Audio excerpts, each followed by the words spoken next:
Ötesine yolculuk. Bir adamın ölümden dönüş deneyimi ve bilincin keşfi.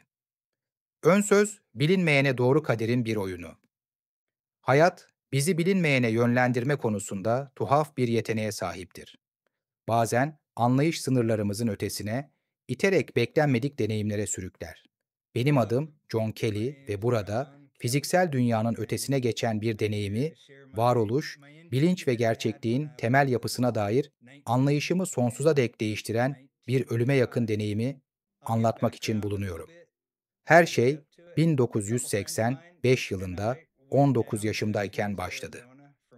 Birkaç yakın arkadaşımla birlikte Washington eyaletinin kuzeybatısından Phoenix, Arizona'ya doğru yola çıktım. Gençliğin verdiği cesaret ve macera arzusu, orada yeni bir hayat kurabileceğimize, iş bulup bilinmezi kucaklayabileceğimize inanmamıza sebep olmuştu. Ancak kaderin bizim için başka planları vardı. Seyahat ederken kamyonumuz defalarca bozuldu. Her tamirat cebimizdeki parayı tüketti ve Phoenix'e vardığımızda artık beş parasızdık. Ne paramız, ne yiyeceğimiz, ne de gıda bankalarına erişebilmemiz için gerekli olan eyalet kimliğimiz vardı. Açlık günlerce içimizi kemirdi ve sonunda keskin acısı kaybolup yerini donuk bir boşluğa bıraktı. Bitkinlik içinde sürükleniyor, iş aramaya devam ediyor ama neredeyse hiçbir şey hissedemiyorduk. Zihnimiz tıpkı bedenimiz gibi tükenmişti. Sonra o boşluğun içinden bir fikir doğdu, kan bankası. Bir an tereddüt ettim, zihnim şüpheyle gölgelenmişti. Bedenim bunu kaldırabilir miydi? İşe yarayacak mıydı? Ama çaresizlik tereddüdü hızla bastırdı ve bu fikre bir can simidi gibi tutundum. Plazma, bağış merkezlerinin kan karşılığında para ödediğini hatırlıyordum ve o anda bu bize sunulmuş bir kurtuluş gibi görünüyordu. Ayrılış anı, üçümüz de açlıktan bitkin ama umutla dolu bir halde plazma merkezine vardık. İçeri girer girmez doldurmamız için bize kağıtlar ve klipsli panolar verildi. Şartları okuduğumda bağışçılardan son 7 gün boyunca günde 3 öğün yemek yemiş olmalarının beklendiğini gördüm. Tabii ki böyle bir şey yapmamıştık ama açlık dürüstlüğe yer bırakmıyordu. Formları imzaladık ve bunun altından kalkabileceğimizi kendimize telkin ettik. Bekleme alanının köşesinde büyük bir ekmek rafı vardı. İhtiyacı olanlar için bağışlanmış kalıntılar. Açlığımızı bastırmak için hızla yedik, bunun vücudumuzu prosedüre hazır hale getireceğini umarak. Ardından bağış alanına götürüldük. Burası plazma veren insanlarla dolu geniş bir odaydı ve her biri geri yaslanmış koltuklarda oturuyordu. Beni de bir koltuğa oturttular. Kolumu uzattım ve teknisyen damarımı bulup kalın bir iğneyi yerleştirdi. Kanım çekilmeye başlar başlamaz, tarif edilemez bir baş dönmesi dalgası beni sardı. Sanki varlığımın özü vücudumdan dışarı çekiliyordu.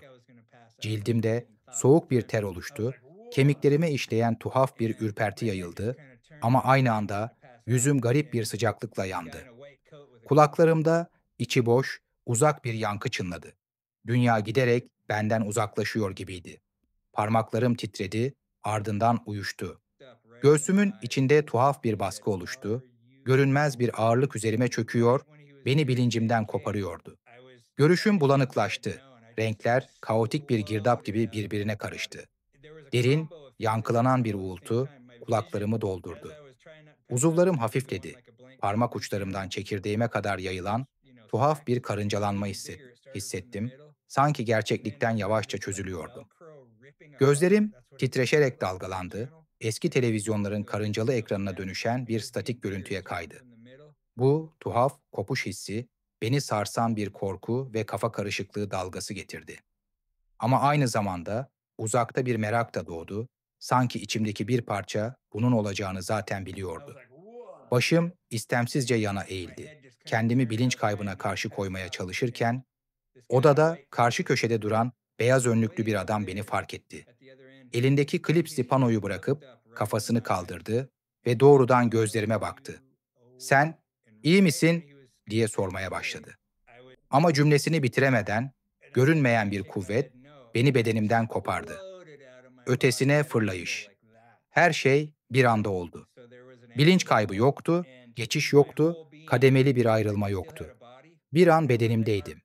Bir sonraki anda muazzam bir güç beni dışarı fırlattı. Varlığımın derinliklerine kadar ulaşan, cırt cırtlı bir kumaşın yırtılışını andıran bir his, beni yepyeni bir boyuta savurdu. Bu his hem sarsıcıydı hem de özgürleştiriciydi. Fiziksel varoluşuma bağlı tüm bağlar bir anda kesilmişti.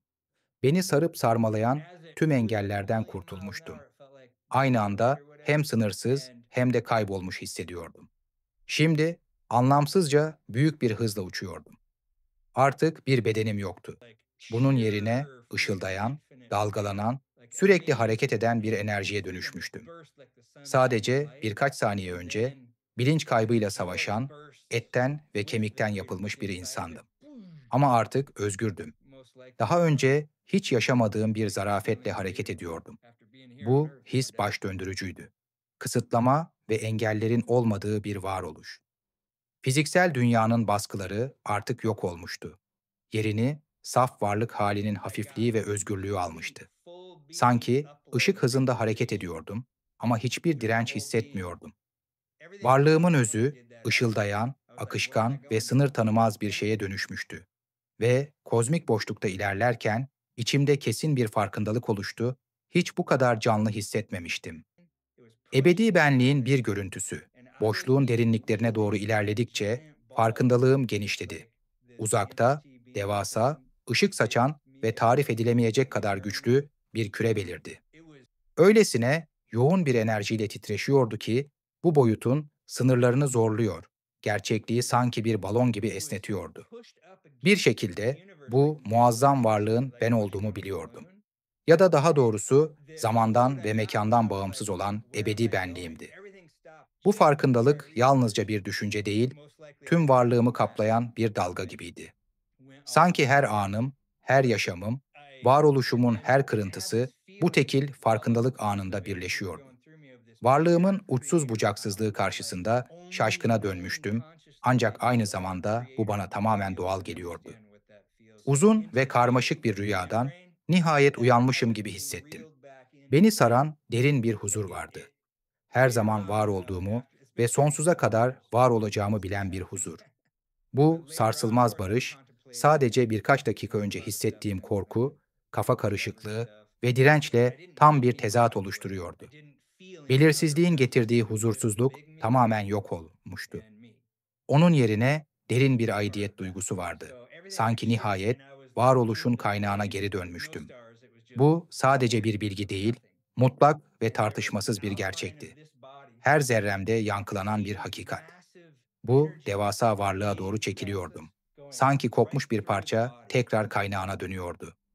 O anda gerçeği anladım. Fiziksel varlığım yalnızca bir yansımaydı. Daha büyük ve sonsuz bir varlığın geçici bir ifadesiydi. Dünya üzerindeki kimliğim bu boyuta enjekte edilmiş bilinç kıvılcımından ibaretti. Ancak bu uçsuz bucaksız varlık benim gerçek benliğimdi. Saf yaratımın içinde bilinç düzeyimde daha da derinleşerek hiçliğin ve her şeyin mükemmel bir uyum içinde var olduğu bir boşluğa sürüklendim. Kendi enerjik formumu algılayabiliyordum. Hafif bir silüet, içinden güçlü enerji dalgaları geçen, titreşen bir varlık. Ve bu enerji dalgaları bedenimde hareket ettikçe anlatılmaz bir güç içimi kapladı. Artık sadece varoluşu gözlemlemiyordum. Onu şekillendiriyordum. Sadece düşünceyle, yalnızca niyetle varlığı etkileyebiliyordum. Bilinç dediğimiz şeyin gerçek doğası buydu. Boşluktan gerçekliği yaratma yeteneği. Geri çağrılış. Bu mutlak farkındalık hali içinde kaybolmuşken aniden uzaklarda yankılanan bir ses duydum.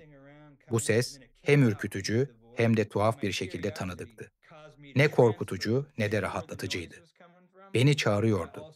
Unutulmuş bir melodiyi andıran bir şey, içimde derinlere dokunan bir yankı. Sanki bu sesi daha önce duymuştum ama kulaklarımla değil, ruhumla. Merhaba. Bu videoda belki de daha önce duymadığın ilginç detaylar var. Eğer videoyu izlerken keyif aldıysan, beğen tuşuna basmayı unutma. Yorumlarında düşüncelerini paylaşırsan çok sevinirim. Ve elbette daha fazlası için kanalıma abone olmayı ihmal etme. Hadi bu yolculuğa birlikte devam edelim. Bu uzak geçmişten gelen bir yankı mıydı? Yoksa içimde her zaman var olan ve hatırlamamı bekleyen ezeli bir gerçeklik mi?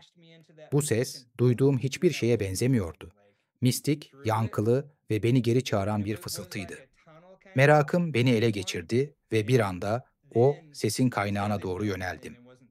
Fiziksel aleme dönüş, bilinçli varlığım sesle bağlantı kurar kurmaz, kendimi yoğun, sis benzeri bir tünelin içinde buldum.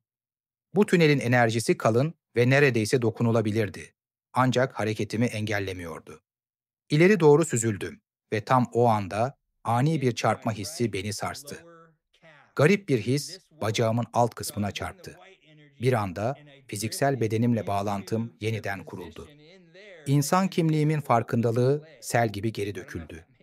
Odayı, sandalyeyi, etrafımdaki insanları hissedebiliyordum. Geri dönmüştüm. Yoğun bir utanç dalgası içimi kapladı. Bedenimin kontrolünü kaybettiğimi fark ettim. Doğal işlevlerim ben yokken bir anlığına durmuştu. Keskin bir panik hissiyle kendimi bilinçli bir şekilde tamamen geri çekmeye zorladım. Gözlerimi açtığımda üzerimde eğilmiş 3 adam gördüm. Beyaz önlüklü adamlardan biri yüzüme hafifçe vurdu. "Adın ne?" diye sordu. Sesi keskin ve ısrarcıydı. Bir anlığına tamamen boş bir kabuk gibiydim. Dili, kimliği, anlamı hatırlamak için mücadele ediyordum. Zihnim kalın bir sisin içinde kaybolmuş gibiydi. Sonra derinlerden bir enerji dalgası geldi ve her şey yerli yerine oturdu. Adımı hatırladım. "John Kelly" diye fısıldadım. Bu sadece bir başlangıçtı. Yaşam, bilinç ve varoluş hakkındaki tüm algım değişmişti. Bir anlığına boşlukta kayboldum. Bir anlığına tamamen boş kaldım. Dili, kimliği ve anlamı hatırlamak için mücadele eden boş bir kap gibiydim. Ağır bir sis zihnimi kaplamıştı. Tüm net düşüncelerimi bastırıyordu. Uzuvlarım bana ait değilmiş gibi hissediyordum. Sanki başka birine ait bir bedende süzülüyordum.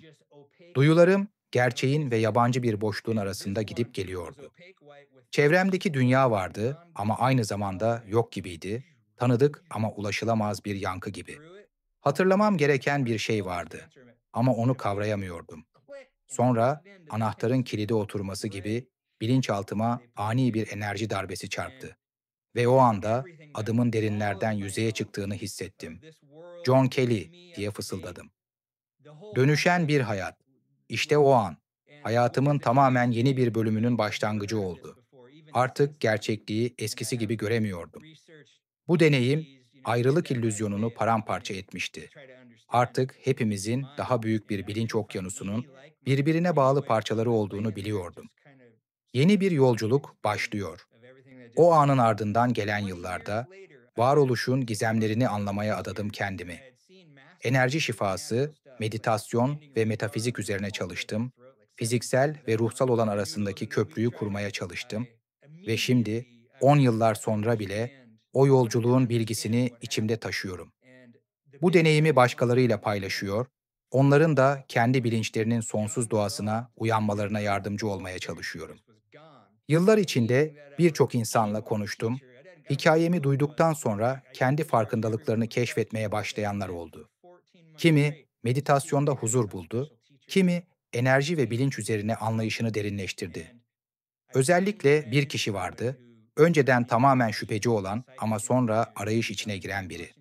Bana ulaştı ve bu deneyimimin ölüm korkusunu aşmasına yardımcı olduğunu söyledi.